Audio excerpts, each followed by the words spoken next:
हेमंत उपरीकर यांच्या कलेतून साकारलेली ही अजितदादांची रांगोळी निश्चितच प्रत्येक महाराष्ट्राच्या मराठी माणसाच्या मनातील भावना आहेत। अजितदादांनी अर्थमंत्री झाल्यापासून आतापर्यंत जे विधायक निर्णय घेतले हा भावी वाटचालीच्या शुभेच्छेचा एक चांगला संकेत आहे। आज संपूर्ण जग आणि देश नवीन वर्षाचं स्वागत करते आहे।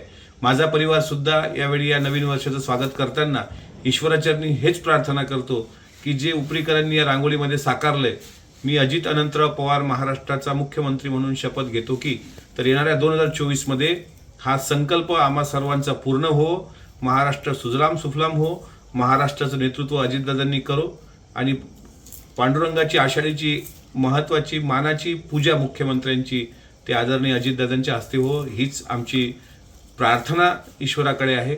आणि त्याकरता अर्थातच खूप मेहनत घ्यावी लागेल। उद्यापासून प्रत्येक दिवस हा प्रचंड संघर्षाचा आणि मेहनतीचा असेल आणि ती घ्यायला राष्ट्रवादी काँग्रेस पक्षाचा प्रत्येक कार्यकर्ता तयार आहे। त्यामुळे ह्या शुभेच्छा व्यक्त करायला आमच्या परिवारातर्फे अजितदादांना भावी 2024 मध्ये मुख्यमंत्री पदाच्या शुभेच्छा व्यक्त करण्यासाठी ही रांगोळी आम्ही साकारलेली आहे।